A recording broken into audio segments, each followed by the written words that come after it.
ಹೋಗ್ತೀವಪ್ಪ ಅಂದರೆ Bhimeshwara trekking 2.5 kilometres ಜೀಪಲ್ಲಿ ಹೋಗ್ತಾ ಇದ್ದೀವಿ. ಟ್ರೆಕ್ಕಿಂಗ್ ಅಲ್ಲ, ಜೀಪಲ್ಲಿ ಹೋಗ್ತಾ ಇದ್ದೀವಿ. ಟ್ರೆಕ್ಕಿಂಗ್ ಮಾಡೋಕ್ಕಾಗಲ್ಲ ಅಂತ ಎಲ್ಲ ದಬ್ಬೆ ಫಾಲ್ಸ್ ಇವಾಗ ಊಸ್ಟ್ ಆಗಿರೋ ಕಾರಣಕ್ಕೆ ಅಮ್ಮ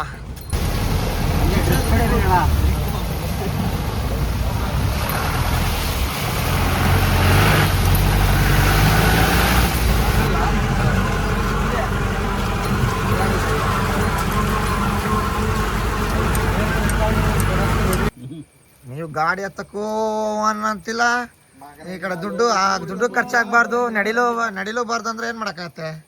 ಎಲ್ಲರಲ್ಲಿ ಏನೋ ಒಂದು ಮಾಡಬೇಕಪ್ಪ. ಯಾರು ಹೇಳಿದ್ದು ಕೋಮಲ್ ಮಾತು ಕೇಳ್ಕೊಂಡು ನಡ್ಕೊಂಬಂದ್ರೆ? ನಿಖಿಲೇಶ್ ಹೇಳಿದ್ದ. ಸೊ ಈಗ ಭೀಮೇಶ್ವರ ಫಾಲ್ಸಿಗೆ ರೀಚ್ ಆಗ್ತಾ ಇದ್ದೀವಿ. ಎಲ್ಲಪ್ಪ ಇದೆ ಅದು? ಬ್ಲಾಗರ್ ಕೋಮಲ್ ಅಮ್ಮ. ಈಗ ನೆಕ್ಸ್ಟ್ ನಾವು ಭೀಮೇಶ್ವರ ಫಾಲ್ಸಿಗೆ ರೀಚ್ ಆದ್ವಿ. ಸೊ ಇದೇ ಭೀಮೇಶ್ವರ ಫಾಲ್ಸು. ನೆಕ್ಸ್ಟ್ ತೋರಿಸ್ತೀನಿ ನಾನು ಹಿಂಗೆ ಹೋಗ್ತಾ. ಅಮ್ಮ ಅಂತೂ ಇವತ್ತು ವ್ಲಾಗ್ ಮಾಡೋಕ್ಕೆ ಬಂದಿದ್ದಕ್ಕೆ, ವೀಡಿಯೋ ಮಾಡೋಕ್ಕೆ ಬಂದಿದ್ದಕ್ಕೆ ನೆಕ್ಸ್ಟ್ ಹಾಕ್ಸಿದ್ದು ಲೆನ್ಸು ಪ್ರೊಟೆಕ್ಟರು ಹೋಯ್ತು ಊಷ್ಟಾಗಿ.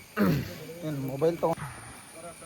ಸೊ ದೇವಸ್ಥಾನ ಅಲ್ಲಿ ಮೇಲ್ಗಡೆ, ಈ ಫಾಲ್ಸು ಅಲ್ಲೇ ಬರುತ್ತೆ, ತೋರಿಸ್ತೀನಿ ವೀಡಿಯೋದಲ್ಲಿ.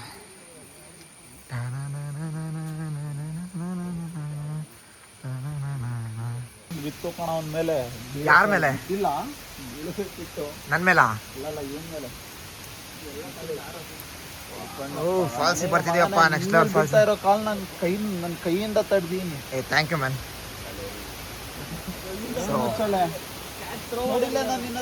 ನೋಡಿದೆ ಬಾಸ್, ನೆಕ್ಸ್ಟ್ ಲೆವೆಲ್ ಪ್ರೊಟೆಕ್ಟ್ ಮಾಡ್ದೆ ಕಣ. ನೀನು ಇರ್ಬೇಕಾರೆ ನನಗೇನು ಆಗಲ್ಲ ಕಣ. ಗೈಸ್, ಸೊ ಭೀಮಲಿಂಗೇಶ್ವರ ದೇವಸ್ಥಾನ, ಶ್ರೀ ಕ್ಷೇತ್ರ ಭೀಮೇಶ್ವರ. ಸೊ ಇಲ್ಲಿ ಪಕ್ಕದಲ್ಲೇ ದೇವಸ್ಥಾನ ಇದೆ, ದೇವಸ್ಥಾನ ಪಕ್ಕದಲ್ಲೇ ಫಾಲ್ಸು. ಸೊ ಇದು ನಿಮಗೆ ಮಳೆ ಬರ್ತಿರಬೇಕು, ರೈನಿ ಸೀಸನಲ್ಲಿ ಮಾತ್ರ ಈ ಫಾಲ್ಸಲ್ಲಿ ಇರುತ್ತೆ. ಸಮ್ಮರಲ್ಲಿ ಬಂದಾಗ ಲಾಸ್ಟ್ ಮಂತಲ್ಲಿ ಬಂದಿದ್ರೆ ಅಂದರೆ ಜಸ್ಟು ಸ್ಟ್ರಕ್ಚರ್ ಕಾಣಿಸುತ್ತೆ ಅಷ್ಟೇ, ಏನು ಅಷ್ಟೇನು ಫಾಲ್ಸ್ ಕಾಣಿಸ್ತಿಲ್ಲ.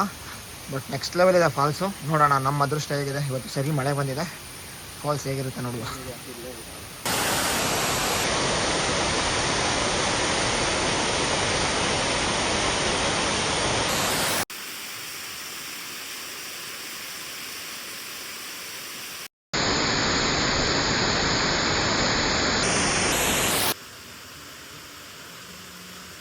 ಫೈನಲ್ ಆಗಿ ಭೀಮೇಶ್ವರ ಟೆಂಪಲ್ಲು ಕವರ್ ಮಾಡಿಕೊಂಡು ನೆಕ್ಸ್ಟ್ ಇವಾಗ ನಮ್ಮ ನಡೆ ಶಿವಮೊಗ್ಗದ ಕಡೆ ಹೋಗ್ತಾ ಇದ್ದೀವಿ. ಇವತ್ತಿನ 2 ಪ್ಲೇಸು ಕವರ್ ಮಾಡಿದ್ವಿ. ಎಲ್ಲರ ಸಾಗರ ಅಥವಾ ಈ ಕಡೆ ಸಾಗರನೇ ಮೋಸ್ಟ್ಲಿ. ನೆಕ್ಸ್ಟು ಇಲ್ಲಿಂದ 40 ಕಿಲೋಮೀಟ್ರ್ ಇದೆ. ಸೊ ಬೆಳಿಗ್ಗೆ ಎಂತ ತಿಂದಿಲ್ಲ, ತಿಂಡಿ ಸ್ವಲ್ಪ ಹಾಕ್ಕೊಂಡ್ವಿ ಹೊಟ್ಟೆಗೆ.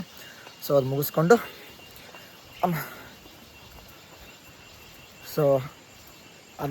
ಇವಾಗ ಇದು ಜೀಪಲ್ಲಿ ಬಂದಿದ್ದೀವಿ. ಜೀಪಲ್ಲಿ ರಿಟರ್ನ್ ಮೇನ್ ರೋಡಿಗೆ ಹೋಗಿ ಅಲ್ಲಿಂದ ಕಾರ್ ತೊಗೊಂಡು ಸಾಗರ ಹೋಗಿ ಇವತ್ತಿನ ವ್ಲಾಗ್ನ ಇಲ್ಲಿಗೆ ಮುಗಿಸ್ತಾ ಇದ್ದೀನಿ. ಫುಲ್ಲು ಊಷ್ಟ ಹೋಗ್ಬಿಟ್ಟಿದ್ದೀನಿ. ಸೊ ಇವತ್ತಿನ ವಿಡಿಯೋಲ್ಲೇ ಮುಗಿಸ್ತಾ ಇದ್ದೀನಿ. ನೆಕ್ಸ್ಟ್ ವಿಡಿಯೋದಲ್ಲಿ ಸಿಗೋಣ. ಬಾಯ್.